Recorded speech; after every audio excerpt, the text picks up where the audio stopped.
sana belakang. Sembarang diri aja kamu. Baru datang. Sana. Wah, marah-marah orang. Iya. Diri saya bilang, ya Allah, jangan-jangan saya tidak dapat karcis hari ini. Oke.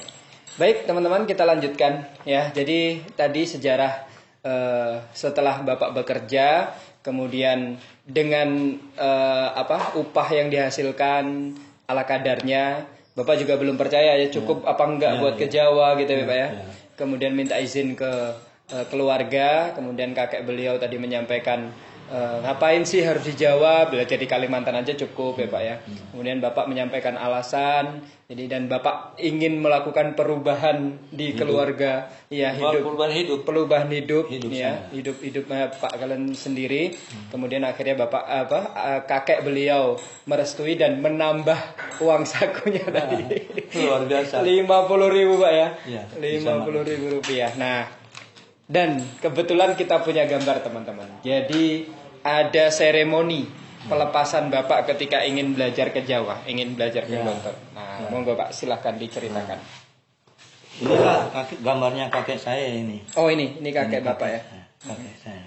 Oke. Ini ibu saya nih. Oh ini ibu Pak ya. Ibu saya. Lah ini anak ini sekarang menjadi orang penting ini. Pernah mencalonkan jadi bupati, gagal. Sama Bapak posisinya? Posisinya ini sepupu. Sepupu ya. Edward namanya. Edward, ya. Pak Edward ya. Pak Edward.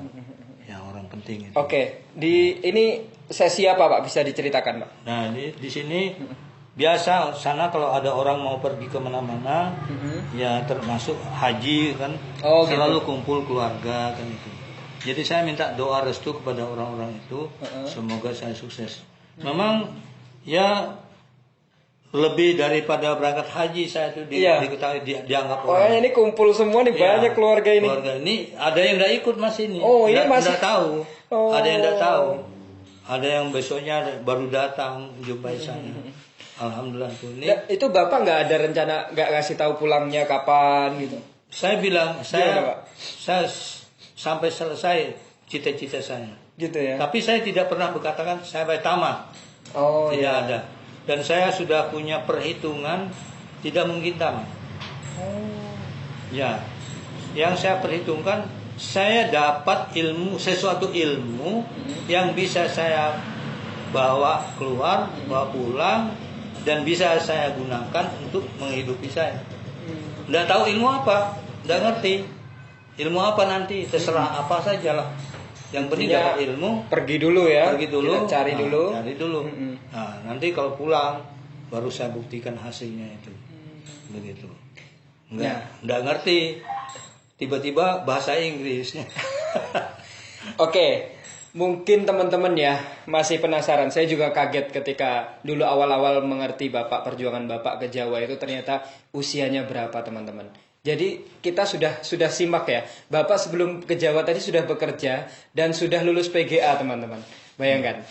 Ini usia berapa Bapak? Ya, pada waktu saya berangkat itu umur 27. Umur 27 teman-teman. Bayangkan. Di tahun 72, gampang sekali mengingatnya. Tahun 72, umur 27. Kebalikan ya Pak ya? Ya. Kok spesial sekali? Nah, dan teman-teman saya umumnya antara 12 dan 13 umurnya teman-teman saya. Yang sekelas dengan Bapak itu? Sekelas dengan saya. Ya. Jadi bayangkan, Bapak belajar masuk SMP lagi setelah usia 27 teman-teman. Di tahun 72. Ayo masih siap nggak belajar dengan adik kelasnya? Dengan anak-anak kecil. Ayo, bayangin. Nah, itu maksudnya kenapa Bapak nggak ada rasa apa begitu Bapak? Ada rasa minder, ada rasa malu tuh ada. Cuma dilawan. Kita datang ke sini masing-masing punya cita-cita. Tiap orang tuh punya planning sendiri. Saya tidak perlu tahu dengan planning mereka. Yang punya planning jelas adalah planning saya sendiri. Iya, kembali ke Ar-Ra'd tadi Pak ya. Iya. Saya ingin ada perubahan. Bagaimana saya mengubah hidup saya ini? Betul. Dan saya yakin ilmu yang saya dapatkan di sana bisa bermanfaat. Begitu. Itu penuh keyakinan saya. Saya akan berubah nanti. Berarti belum ada konsep juga apa ilmunya juga ya? Belum. Cuma saya berpegang teguh kepada di antara orang-orang yang pernah saya datangi di Samarinda. Setelah saya kenal dengan tadi cerita sebelumnya itu, asalnya dari Ustadz Ja'far Shiddiq. Ya. Kemudian beliau menyarankan kalau Anda punya waktu, coba ke Samarinda, jumpai orang-orang alumni Gontor. Anda akan mendapatkan apa nasihat dari mereka. Di antaranya saya masih ingat Ustadz Sirat Salman, itu yang saya datangi. Ini luar biasa teman-teman. Jadi tadi belum saya ungkap. Jadi Bapak ini masih ingat sekali dengan nama-nama.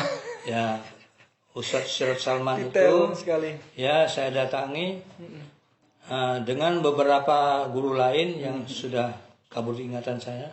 Ada 4 orang pada waktu itu. Nah, jadi pembicaraan mereka ada kalimat yang saya anggap kalimat itu menjadi ajimat saya. Beliau-beliau itu berkata begini, orang kalau pernah belajar di Gontor, jangankan tamat, dia pernah 2 tahun saja di Gontor, kalau dia pulang itu sudah berubah. Ini yang menarik bagi saya. Orang jangankan tamat, pernah 2 tahun saja di Gontor, pulangnya itu pasti berubah. Dan ada pengaruhnya. Wah, ini saya. Kenapa tidak saya capai ini? Ini saya harus datang ke sana. Saya akan merasakan, membuktikan itu. Iya.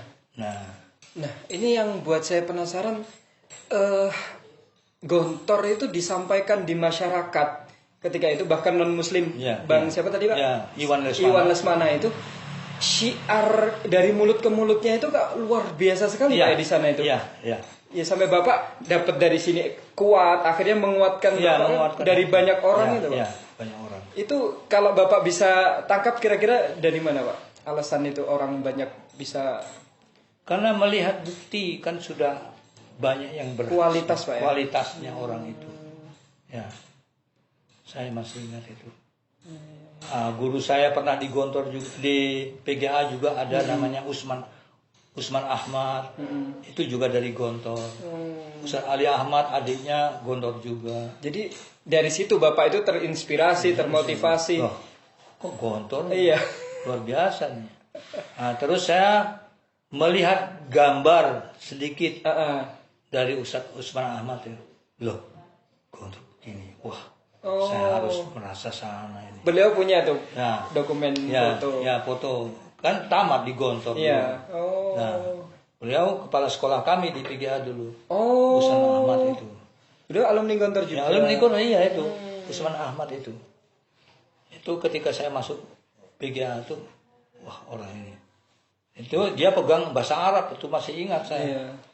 Jadi kalau kita masuk kelas tuh kata-kata yang selalu lemparkan setelah salam.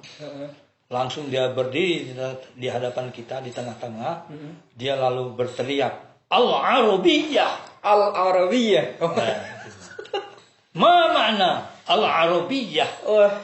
Lalu bahasa Arab.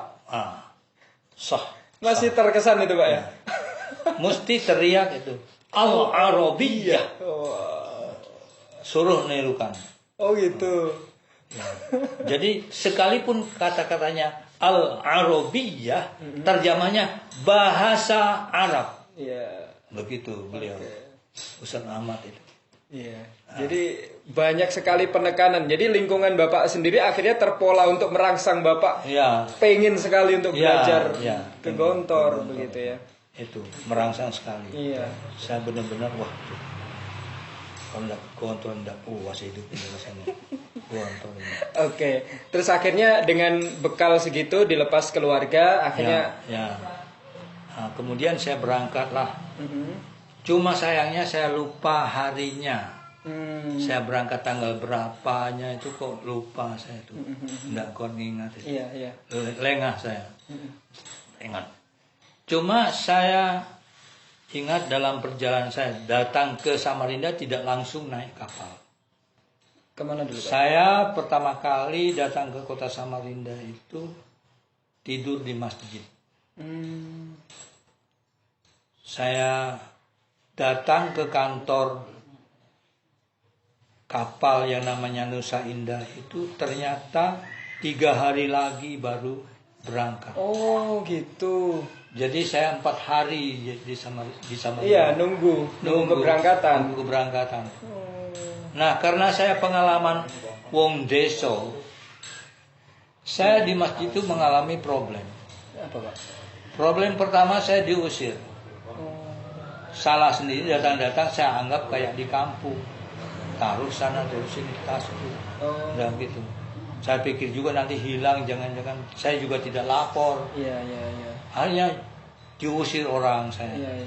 Jadi malam pertama saya harus tidur di tepian Mahakam. Tepian Mahakam itu artinya tempat mandi orang yang di pinggir Sungai Mahakam. Dari kayu yang timbul itu. Tidur di situ. Di situ. Masya Allah. Yang kedua di bawah tangga, pakai koran. Masya Allah. Yang ketiga bahagia. Di mana, Pak? Saya dihormati orang. Ditampung orang.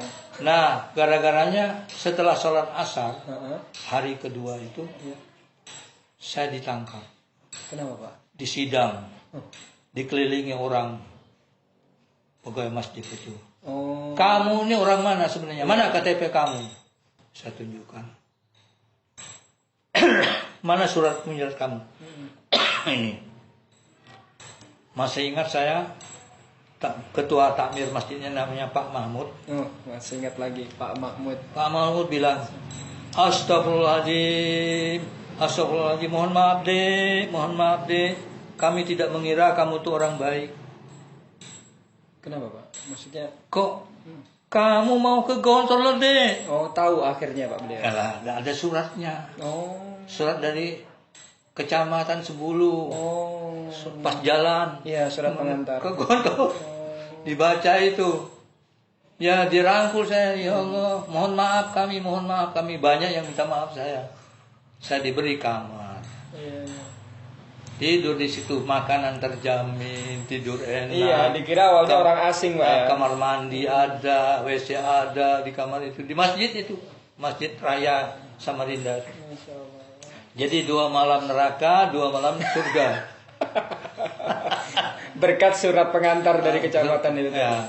Itu belum jadi santrinya, teman-teman. Ya, belum jadi santri. Masih ingin ke Gontor. Tapi ada surat. Ya, ada surat. Jadi saya dihargai sekali. Sampai saya mau ke kapal itu mau diantar, saya menolak. Oh, gitu, Pak? Jangan membuat saya kurang percaya diri. Nah, jadi Padahal udah mau ngantar ya beliau. ya, terima kasih saya. Itu dapat uang banyak saya lagi di situ. Ditambah lagi, Pak. Tambah lagi. Subhanallah, berkahnya. Iya, berkah lagi. Jadi hari keempat itu yang tinggal berangkat saja.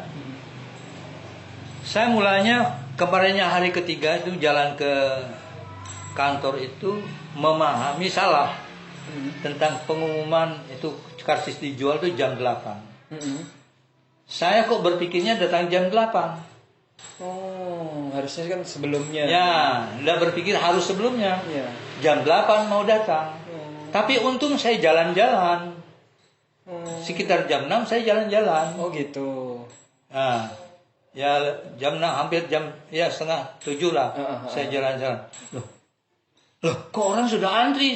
Astagfirullahaladzim. Saya, iya ya jam 8 kan bukanya. Ya Allah, saya ini goblok yang gimana. Balik saya ngambil itu surat menyurat saya. Oh. Datang saya ke sana. Diri sini dimarahi orang, diri sana dimarahi orang. Hei sana belakang kamu. Sembarang diri aja kamu. Kamu baru datang. Sana. Wah, marah-marah orang. Iya. Diri saya bilang, ya Allah, jangan-jangan saya tidak dapat karcis hari ini. Gagal saya ke Gondor, ya Allah. Emang ya Allah. belum pernah sebelumnya, Pak? Belum pernah, gimana sih? Pertama mau naik kapal? Iya, pertama kali. Selama hidup? Selama hidup. Ya Allah, tolong ya Allah, nih hamba-Mu nih ya Allah, tujuan baik. Ya Allah, saya ini tolong ya Allah, gimana nih saya ini? Baca istighfar berkali-kali, juga baca salawat. Itqala Robis Roni Sondri. Bolak-baliklah dibaca semua itu, berdoa. Sampai pejam-pejam itu. Ngeri nggak dapet tiket, Pak ya? Ngeri kalau udah dapat tiket nih, orang banyak nih. Iya. Jangan-jangan enggak cukup. Nggak cukup. Akhirnya tiba-tiba sedang saya berdoa itu ada tentara. Oh. pegang tangan saya. Dek, mau kemana? Mau ke Jawa, mau ke Surabaya. Surabaya di mana? Di Benowo, saya bilang. Ikut saya. Tarik saya. Masuk kantor itu, lewat belakang. Beli karcis sudah duluan. Loh, Jam 7 saya sudah punya karcis. loh, tentara itu juga bisa kasih karcis, Pak? Enggak kan, tentara nolong saya, bawa saya. Ini adik saya, dia bilang. Oh, gitu. Dikasih ini. Jadi udah gak lewat antrian lagi dah. Enggak. Dapat saya karcis. Jalur VIP. Ya, jalur VIP. Dapat saya itu, saya keluar. Setelah keluar, saya cari tentara, enggak ada. Masya Allah, ya Allah. Mana tentara? Sampai saya datang ke kantor tentara, ingin terima kasih. Enggak ketemu. Enggak ada yang ngaku orang sana. Wah, merinding saya, Pak. Iya. Siapa tadi tentara Bapak ini yang menolong saya di kantor Nusa Indah? Masya Allah, Masya Allah. Enggak tahu kata orang-orang. Enggak tahu. Lah tadi enggak lihat ini, enggak, saya bilang. Masya Allah. Saya tadi enggak sampai ke sana mikir, saya bilang gitu. Siapa yang nolong saya? Jam 7, jam 8 baru buka. Jam 7 sudah punya karcis. Padahal orang udah antri banyak. Ya, nomor 1 saya dapat. Masya Allah. Ya, tengah-tengah lah. Ya, duluan saya masuk kapal. Ya Allah. Nah, itu saya udah lama saya bertahun-tahun berikutnya mikir. Jangan-jangan itu malaikat Iya, Pak. turun membantu saya, doa Jadi saya. kayak semesta itu mendukung Bapak untuk Ya, ya. Saya benar-benar ngeri, takut nggak dapat itu. Ya Allah, tolong ya. Pokoknya saya doa saya luar biasa, saya waktu itu tok nek kabeh saya soalnya. Doa pol doanya. ya karena khawatir, Pak ya. Khawatir. Udah nunggu sebelum di pelabuhan tuh lama, dimarahin orang terus ditampung. Nah, Belum tentu dapat tiket. nah itu. Aduh. Masya Allah. Dan akhirnya itu ada pertolongan. Puncaknya doa saya itu, ya Allah, kalau memang saya tidak dibolehkan di Gontor, biar mati saja lah saya di sini. Nggak usah, saya rela udah, tinggal mati aja. Ya dapat, iya itu tentara pegang tangan saya, kencang tuh tangannya, seret saya, sini, cut, dilewati orang begini tuh, masuk pintunya ada 3 samping itu, saya masuk yang tengah, yang menghadap ke timur. Iya. Ini pelabuhan, Iya. ini jalan raya. Sini kantor itu. Nah, disinilah orang antri. Iya, orang antri. Nah, saya diajak putar sana. Masuk pintu tengah tuh. Ini saya belikan adik saya, dia bilang. Adik saya, dia bilang. Ini. Dapatlah saya. Masya Allah. Wah, luar biasa tuh. Dan dicari nggak ada beliau, Pak ya. Cari dia ada, enggak ada. Mana orangnya tadi, keliling saya cari. Iya. Mungkin kalau menurut saya memang tekad itu tadi ya, Pak ya. Ya. Tekad, keinginan, kemauan, kemudian niat belajar, niat ibadah. Jadi semuanya akhirnya support teman-teman ya. Jadi tadi orang nggak dikenal juga akhirnya support, kemudian ya alam membantu dan lain sebagainya. Ya. Masya Allah, ya Allah. Iya.